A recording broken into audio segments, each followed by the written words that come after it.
Okay, here we go. So this is the third time I've done this video. You may or may not see this video because if it doesn't work this time, I'm going to abandon it, which is a shame because I wanted to get all of this depressing stuff out of the way before the new year and start off the new year in a much more kind of positive light. I'm going to dig deep and see if I can find anything positive to say, even if it is just my top 10 coping strategies. And I don't mean the sort of coping strategies you'll find everywhere else. I'm talking about some rather unusual ones you may not have heard of, which I think are going to be difficult but profoundly effective. So let's see. The reason it didn't work before is for technical reasons largely, and also because the Christmas period caused a few problems. And so I've wasted hours and hours trying to do a very simple little history of the paranoia that is inherent within the United States story.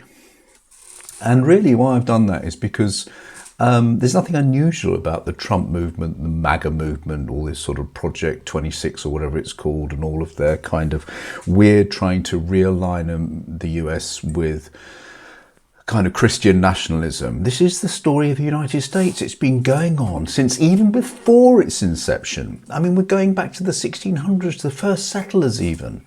That there's been something weird going on in the States. They are a kind of paranoid, God-fearing, sort of a perversion of Christianity race. And they've kind of invented their own religion. And it is puritanical. It's Calvinistic, it's Protestant, it's all of those things. And they've gone full Jesus now. If you read the text, well, don't do it. But if you look at the Christmas cards that the kind of White House have sent out this year, and all of the top guys there, and it's all very full Jesus, and as if they are a kind of divine presence now in the White House, and they're not ashamed of it, and they're coming out with it, and it's an old playbook. It's an old playbook to align yourselves with God and against the devil. I mean, we could go on and on about this, and the evidence is all there, whether it be Peter Thiel and his obsession with the Antichrist, or whether it be something like Steve Bannon recently talking about Trump and how he will serve a third term because it is a divine providence. Trump is a divinity. He is a Christ figure risen again in order to save America. And what does he mean by save America? Well, he means putting it in kind of national Christian direction and purifying the soul of America, and getting rid of all the unpleasant bits which they don't really like. We know what we're talking about here.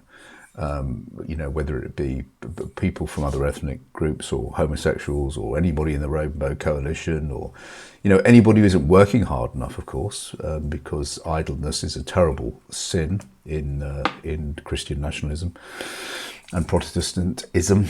So there you go. And what made me think, in other words, that basically The Handmaid's Tale has actually come true. I mean, when The Handmaid's Tale first came on TV about 10 years ago, I mean, people used to think it was absolutely crazy.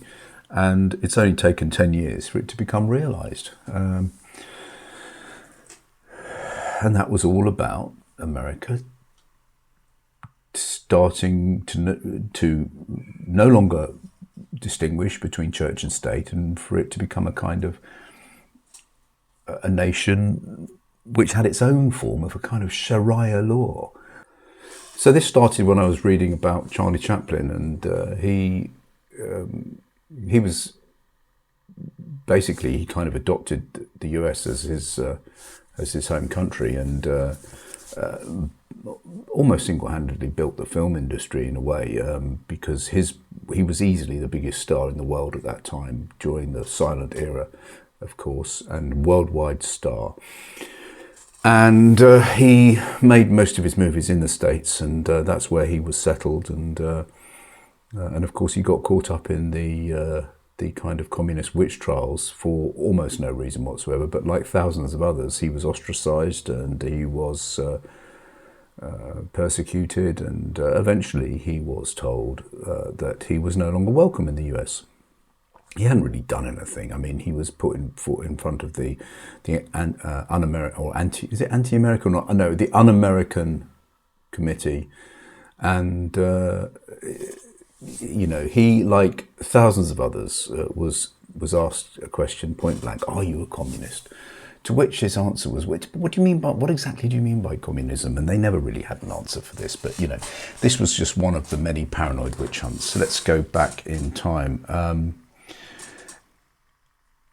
It all started off, I guess, this paranoia, or recorded anyway, with the famous witch trials that went on in the States during the 1600s. Now, of course, this happened all over Europe, particularly, and you know, the world was a bit of a basket case. This is pre-Enlightenment, really, and this is where people believed in all sorts of stuff. And this is where we are going back to now. We're going back to a kind of loony land of crazy beliefs. And in a way, we must have done that willfully, because we know better. We know better now. We understand the principles of science and the principles of reality, but we've decided to throw them out with the baby and empty the plug hole on knowledge. And there we go. So, back in those times, there was a kind of, I can't remember what it was called. It was a kind of, it was called, I think it was called the Purity Code. I think the Purity Code, or the Puritan Code. And it was, I guess it was like a 10 Commandments for the sort of 1600s and 1700s. And some of them were kind of like, you'll recognize, which was, you know, Sunday is a special day and you're not allowed to do anything except worship God, basically. You certainly can't wear fancy dress, and you certainly can't play games, and you can't do anything like that, and you can't travel, and any violation would mean a public punishment. All right, so that's the first thing. You had to observe the Sabbath, observe Sundays as being a day of worship. Clearly there was a kind of moral order, and you can imagine what that was. No swearing, no lying, no adultery, no stealing, but actually it went beyond that. There was something called it was like unholy walking, or uncivil walking, and this was where you had to actually walk properly. Now, where have you heard that before? Yes, that's right. It's number 2 in the 12 Rules for Life from Jordan Peterson. I think that the first one is clean your room, and the second one is stand up straight with your shoulders back. Amazing, isn't it, how this man can make tens of millions out of these rules? But there you go. This is the world we live in, isn't it? So you had to do that. You had to walk tall with your shoulders back. And if you started sort of walking in a distinct... If you walked like John Cleese, for example, when he does the Ministry of Silly Walk sketch, you'd be imprisoned. I'm not making this up. You'd be in jail for doing a silly walk. All right, so this is America for you, about 400 years ago. Of course, you were not allowed to wear extravagant clothing. You had to wear clothing that was really uncomfortable. So anything like silk and lace, anything that's satin, anything that's lovely on the skin, you know, was basically not allowed. Again, fear of public punishment. But you could wear sort of wiry old wool, and it had to be in very, very plain colours. Okay, and this was the law, all right? You could also be arrested for being idle.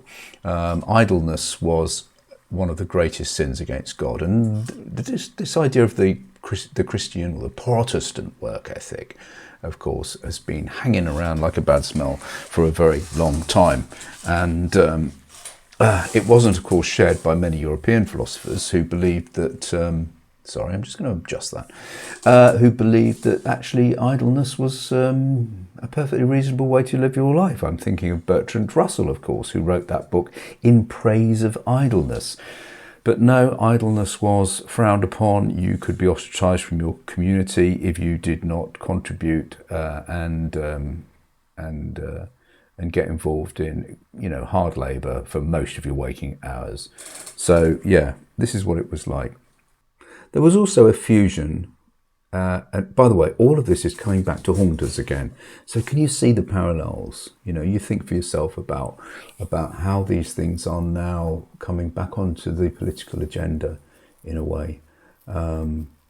Especially if you listen to the real freaks like Ted Cruz, you know, whose rationale for the destruction of Palestine was that this is God's will, and said it without shame on TV, you know. Frightening times. I'll have to do a video on how to escape. Yeah, so church and state were fused very closely together, and this meant that there was almost no political discourse. Because what's the point of giving a political discourse when, you know, you're coming up against God's word? Yeah, so there you go. In other words, there's always been this puritanical streak going through at the heart of the US, going back a long time. So poor old Chaplin, there he was. He's devoted decades to the American film industry. He's become the biggest star in the world. He's employed thousands of people. He's brought in millions and millions of dollars to the US. But it's decided by the authorities that he is I quote, detrimental to the moral fabric of America. And this is what they're doing now. They are kicking out anyone who is detrimental to what they consider is the moral fabric of America. And they did this through the Un-American Activities Commission. In fact, when he was given his paperwork saying you're no longer welcome in the US, I think it actually said one of the reasons, the best they could come up with, was for having a sneering attitude to America. He didn't have a particularly sneering attitude to America, but that's just what they said, and that was enough. This was all part of the paranoia that's at the heart of the US, which explains what's going on. So, yeah, the witches. Women were persecuted as witches. Now, you might have seen that wonderful film, what was it called? Witchfinder General, starring Peter Cushing.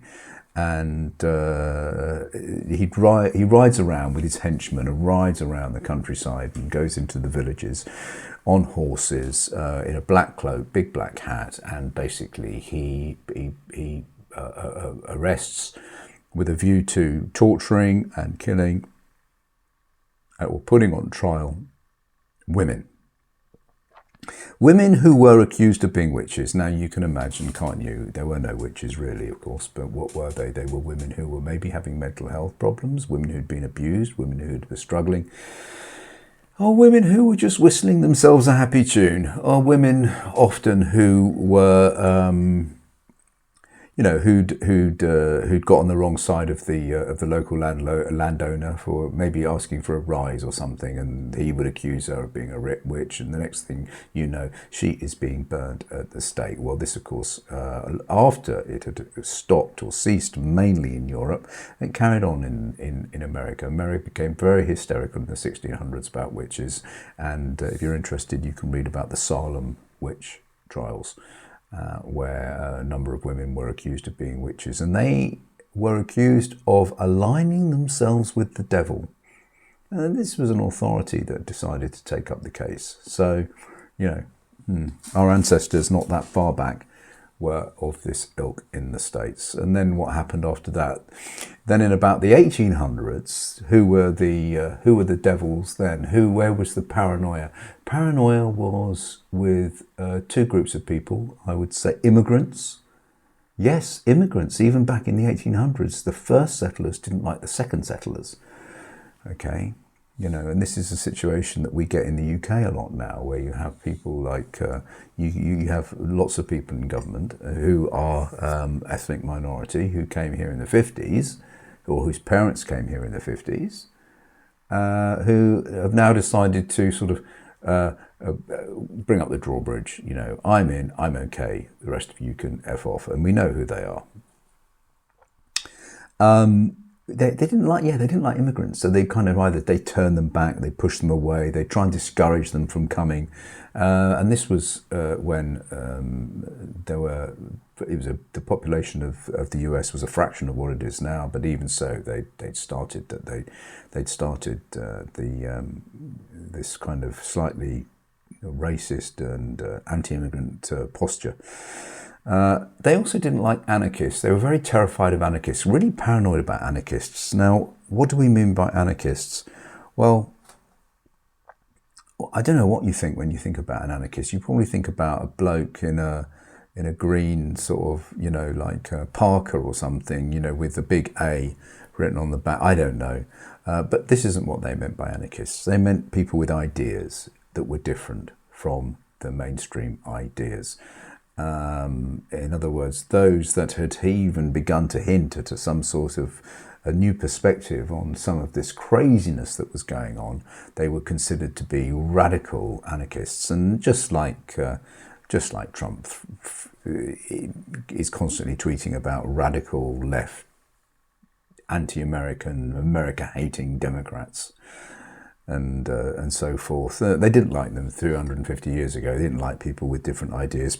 Definitely not ideas that would go against the moral principles of the day, and might want to relook at some of those. So there was 50, 60 years of paranoia about that. And then, of course, some things a bit more up to date. We know about alcohol and prohibition. Alcohol and prohibition was something that was made illegal back in, I think it was in the 1930s, and it remained illegal for, I don't know, you have to look it up, 15 years. But imagine that you go to the pub, don't you? You like a glass of wine, don't you? Red or white, or you like a beer, maybe craft beer, or I don't know, just something. Do you remember when we used to brew our own beer at home? Was it Caxton? Yeah, you go into Boots and you buy this kind of like beer kit, and you'd make your beer at home. Well, you'd be a moonshiner and you'd be arrested, and you'd probably spend 5 years in jail. All the wine and all the booze is gone. Just it says by government appointment, I don't know. Anyway, it didn't work, did it? They managed to hang on for quite a long time, though. As I said, I think it was 15 years where they prohibited the drinking of alcohol. So very paranoid about that. And again, the parallel is that it's a crime it's a moral crime to drink alcohol. Just like it's a moral crime to take drugs now. But we'll come on to that. Now, at the same time as this was going on, from about 1930 to 1968, if you want to know about paranoia, you should know about the Hays Code, which was the authorities' guidelines, censorship rules for filmmakers, for Hollywood films. And, this was a very different time, because they had rules on, obviously, on nudity, on sex. You couldn't show somebody having sex. People couldn't be nude.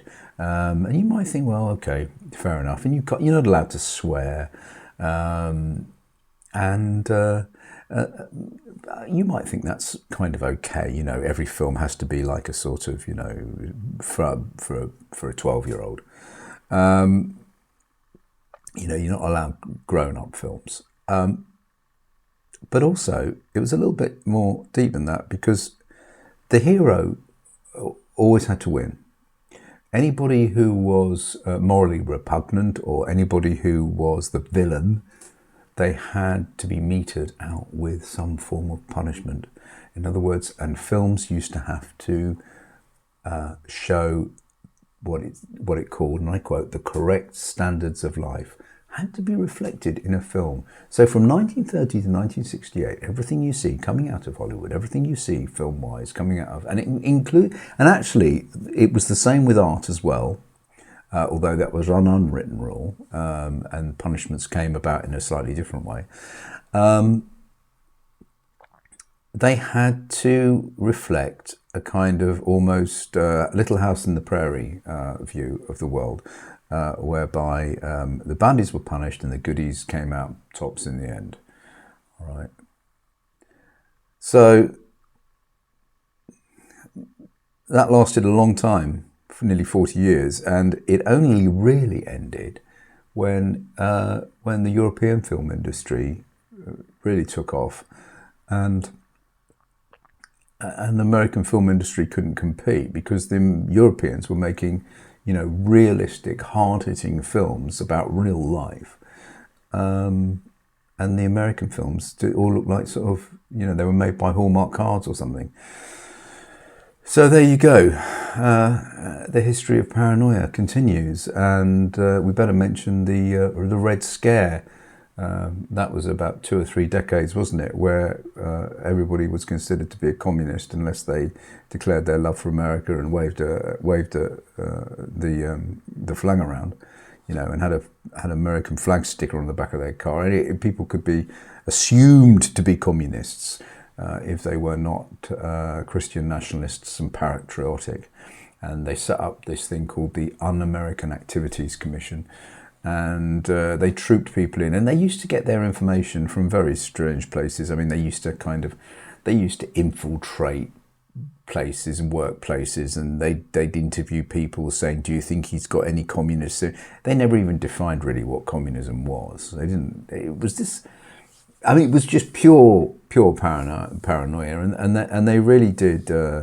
They really did persecute many of the leading artists and filmmakers of the day, and people like, well, I've already mentioned Charlie Chaplin, but also many others, thousands. I mean, Orson Welles and people like that. Anybody who, it wasn't really about communism. It was about, it was right back to the witch hunts. It was to do with, not being on the right side, not being on God's side, not being on the American side, and kind of, flirting anarchistically, if you like, with critique, and flirting with evil devil, and flirting with being subversive in any way, to the system. And the system, of course, was a pure system because it was God's system. And this is where we are now. Many thousands of people were blacklisted, and many were jailed, and there were parallels between the witch hunts and between the McCarthyism, anti-communist witch hunts. I mean, and that went on right through to the end of the 50s. So, this is exactly what Trump and Trump and his cronies in the White House, what they're doing now. It's very, very similar. And then we got onto the war of drugs with George Bush, and again there was something sinful about being an addict, and these drug addicts were demonized, and of course there was very little concern about the reality of why so many people were addicted, particularly to painkillers. And of course, normally people are addicted to painkillers because they don't like pain. Well, nobody likes pain. It's universal, isn't it? Universal pain. You really know you're alive when someone sticks a pin in your arm.